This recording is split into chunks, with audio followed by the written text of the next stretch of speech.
Olá, tudo bem com você? Espero que sim, esteja tudo tranquilinho. Olha só, na aula de hoje vamos falar um pouquinho sobre estruturas condicionais, principalmente aprender sobre o camarada, né, sobre uma duplinha chamada o sim se não, o que é muito útil e muito importante em linguagem de programação. Nas aulas anteriores, nós já vimos o que é que são algoritmos, já entendemos a descrição narrativa, fluxograma e pseudocódigo, são os três tipos de representação do algoritmos. Entendemos que precisamos das variáveis para fazer continhas, né? E o objetivo do escreva e do leia. O escreva imprime alguma coisa na tela, tudo que tiver dentro da aspa dupla, e o leia recebe alguma coisa que editou pelo computador, no teclado, e armazena na variável que você indicar, certo? Vamos só fazer uma revisão rápida desses três tipos de representação de algoritmo. Então, por exemplo, se eu pedir uma coisa muito simples, calcula a média aritmética entre dois números. Você receber dois números, calcular a média aritmética e mostrar o resultado. Em descrição narrativa, é língua portuguesa, é a gente falando normalmente aqui. Recebo dois números, calcula a média aritmética, mostra o resultado. Não tem errado. A gente faz descrição narrativa desde que a gente nasceu, desde que a gente aprendeu a falar, né? Que a gente diz quais são os passos que a gente segue para atingir um determinado objetivo. Já fazemos isso faz tempo, tá bom? O fluxograma relembrando, tá, gente? Só revisando, já dei isso em aula anterior. Em fluxograma é o uso de figurinhas pré-determinadas que já tem um objetivo, ele já tem uma função, né? Por exemplo, essa figurinha aqui arredondada, com essas bordas arredondadas, significa o início e o fim do programa, certo? Essa figurinha aqui com meus alunos chamavam essa figurinha aqui aleijadinha, né? Que está faltando um pedacinho dela aqui do retângulo. É uma figura que indica dados de entrada. Então, nesse momento, eu comecei o algoritmo. Vou receber como dados de entrada N1 e N2, por exemplo.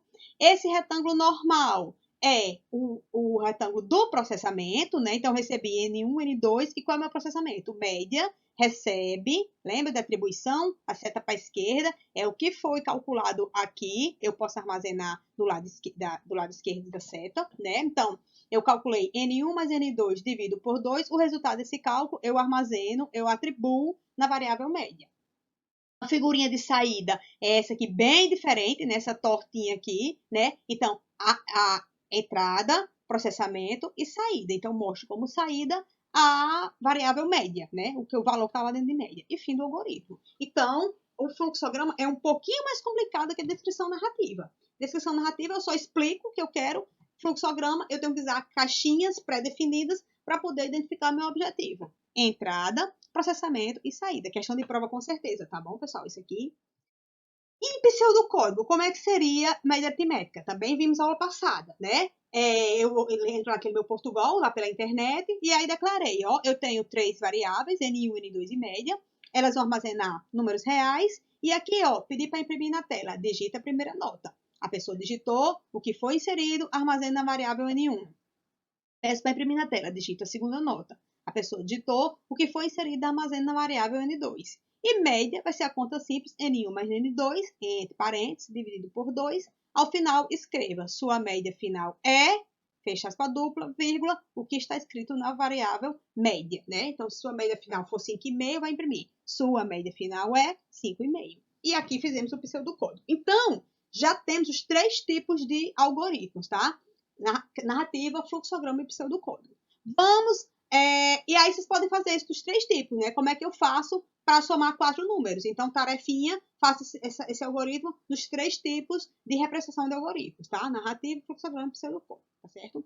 O que eu quero ensinar hoje para vocês é essa estrutura muito importante chamada estruturas condicionais. É você ter uma condição onde eu vou ensinar. Se uma condição for verdadeira, você siga um caminho. Se não, se essa condição for falsa, você siga outro caminho. Vamos para os exemplos que melhoram mais, certo? Então, aqui vai começar com essa carinha aqui, né? Que é relembrando a aula do fluxograma, a parte de estrutura condicional. Eu uso.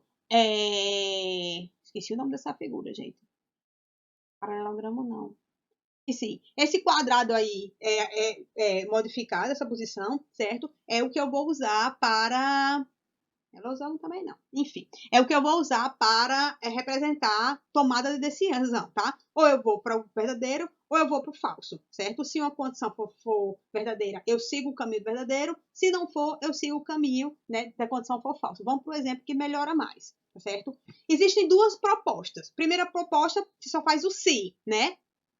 Se a condição for verdadeira, então faça isso. É o mais simples que tem. Mas a condição condicional composta é mais legal. É essa situação do se não. Olhe, se a condição for verdadeira, faça isso. Se não, faça aquilo. Então, é isso que nós vamos estudar agora, né? É você analisar uma situação. Se essa situação for verdadeira, execute o comando A, por exemplo. Se não, se essa condição não for verdadeira, execute o comando P. É isso que eu digo, na prática melhora mais, certo? Relembrando aqui o caso de fluxogramas, como é que eu uso agora fluxograma nessa situação de se e se não?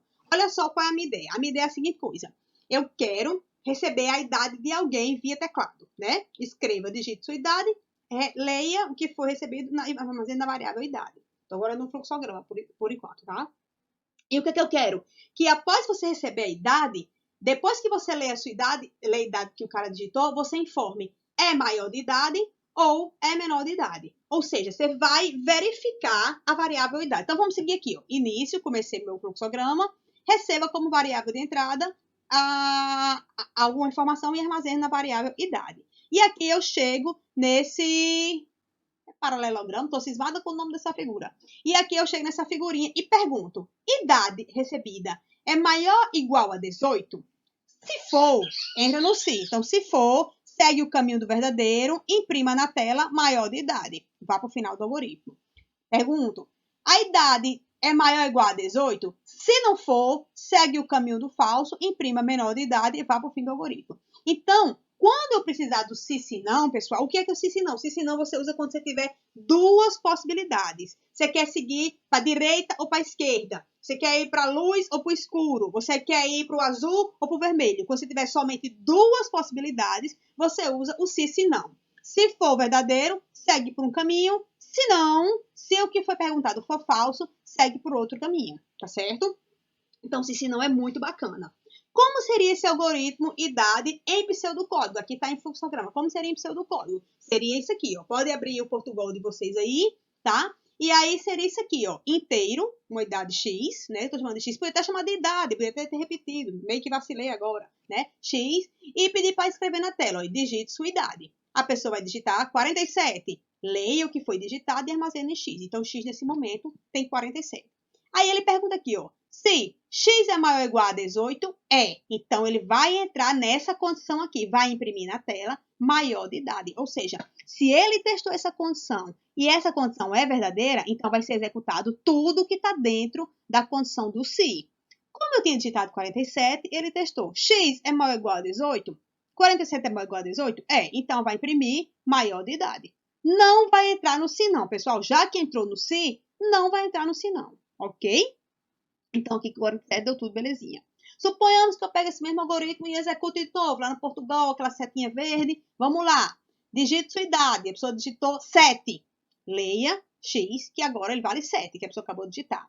Se x é maior ou igual a 18 nesse momento, não, porque x que eu acabei de digitar foi 7. Então, não entra nesse se. Ele vai entrar no se não. Ou seja, x é maior ou igual a 18? Não é. Então, ele entra no se não. Então, vai escrever na tela menor de idade. Então, se não, repito, sempre que você tiver só duas possibilidades. Aqui é só maior de idade ou menor de idade. Se for o x maior ou igual a 18, entra no se, executa maior de idade. Se x for menor do que 18, entra no se não, executa menor de idade. Tá? Então, sempre que eu tiver só duas possibilidades, o se não vai resolver a sua vida. Percebam que abri a chavinha, fechei a chavinha.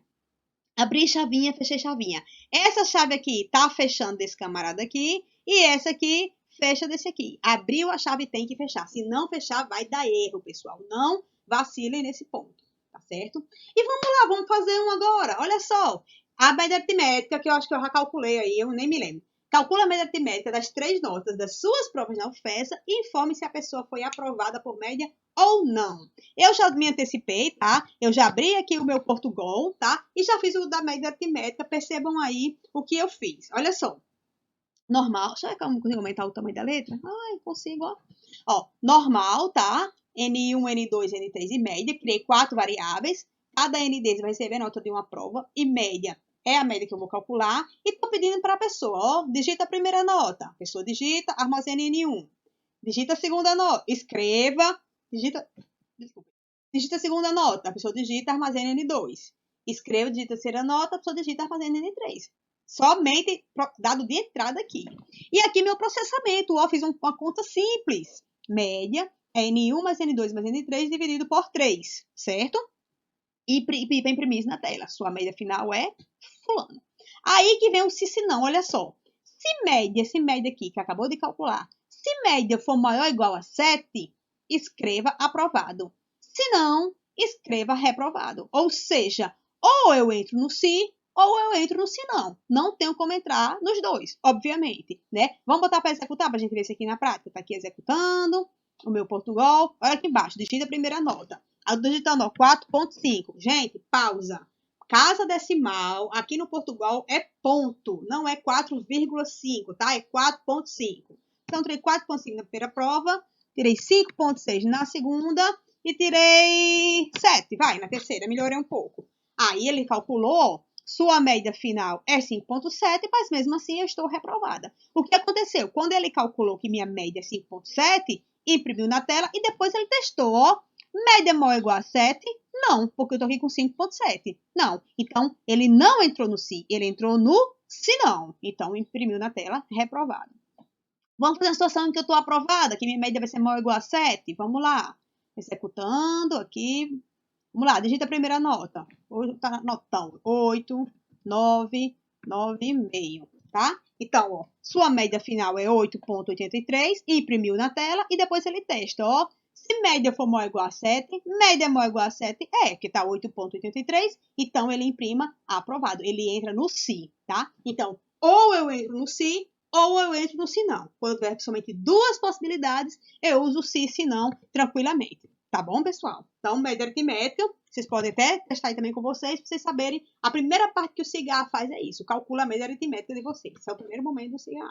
E também quero que vocês façam isso aqui, ó, no seu Portugal. Receba 3 números, calcule a soma desses 3 números. Depois da soma calculada, você informe. A soma calculada é maior do que 30, né? Ou informe, a soma calculada é menor do que 30. Também é um se não aí, né? Se soma maior ou igual a 30, é a primeira frase. Se não, é a segunda frase. Então, vamos testar, treinar aí o se não, que ele é muito útil. Muito, muito, muito útil.